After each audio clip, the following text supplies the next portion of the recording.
நீண்ட இடைவெளிக்கு பிறகு உங்களின் ஒரு பதில்கள் மூலமா உங்களை சந்திக்கிறதுல மகிழ்ச்சி. ஆரம்பிக்கலாமா? பாய்ஸ், நல்ல ஆக்ஷன் பிளாக் மாட்டிருது. ஃபுல் என்ஜாய்மெண்ட் தான். வாங்கடா. இப்ப இருக்கிற இளைய தலைமுறை என்ன அப்பான்னு அழைக்கிறத கேட்கிறப்பவே ரொம்ப ஆனந்தமா இருக்கு. சத்திய சோதனை. ஆனா இந்த அப்பா என்ற உறவு மாறாது.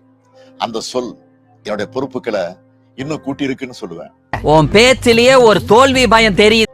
நான் இன்னும் தமிழ்நாட்டுக்கு செய்ய வேண்டிய கடமைகள் நிறைய இருக்குன்னு எனக்கு உணர்த்துது. எனது அருமை குடிமக்களே, அந்த பள்ளியோட தோட்டத்துல பால் தான் வந்தது. ஆனா என்னுடைய தோட்டத்துல வீரத்தின் அடையாளமா குலதெய்வத்தின் அருளால அல்ல குறையாத சாராயம் வருது. போய் புடிச்சு குடிங்கடா. போடா.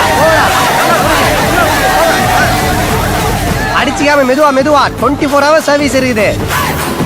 நம்ம சாராயத்தோட ஸ்பெஷாலிட்டி என்னன்னா, இதுல நீங்க தண்ணியோ சோடாவோ மிக்ஸ் பண்ண வேணாம். ஆல்ரெடி எல்லாம் மிக்ஸ் பண்ணி கரெக்டான காம்பினேஷன்ல வருது.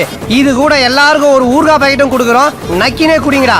என் மக்களே, என்ன மட்டும் ஓட்டு போட்டு ஜெயிக்க வச்சீங்கன்னா ஊர்ல இருக்கிற என்னுடைய எல்லா தோட்டத்திலையும் சாராயத்தை வர வைப்பேன். நல்லா யோசிச்சு முடிவெடுங்க. இந்த பாஷா, அந்த ஆண்டனியா, இந்த வெட்டு புலியா, பாலா, சரக்கா.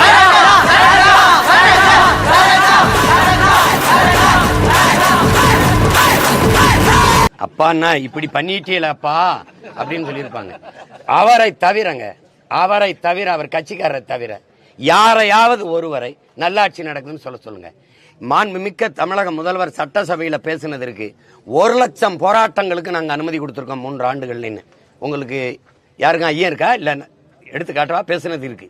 1,00,000 போராட்டங்கள், 1,00,000 பிரச்சனைகளை இந்த 3 ஆண்டுகளில் இந்த மக்களுக்கு கொடுத்துருக்குது. இது நல்ல ஆட்சினா உங்களுக்கெல்லாம் மனசாட்சி இருக்கான்னு சொல்லுங்க. 1,00,000 போராட்டங்கள், அது கூட எண்ணிக்கையில் குறைவா இருக்கலாம்.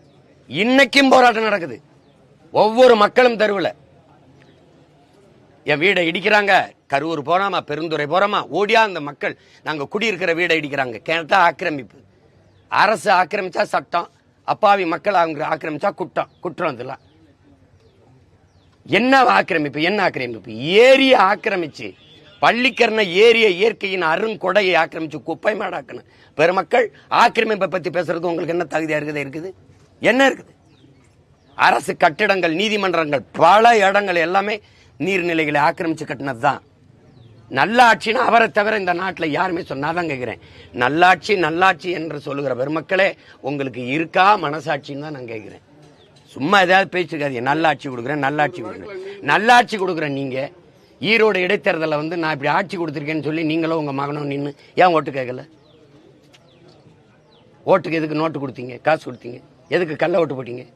ஹலோ ஐயா, நல்லாட்சி நாயகரே, திராவிட மாடலின் திலகமே,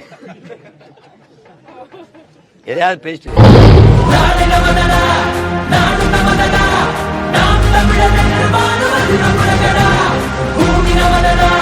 சாமி நமதடா, புரட்சி மலர அடிமை விழுந்து எரிக்க முடங்கடா.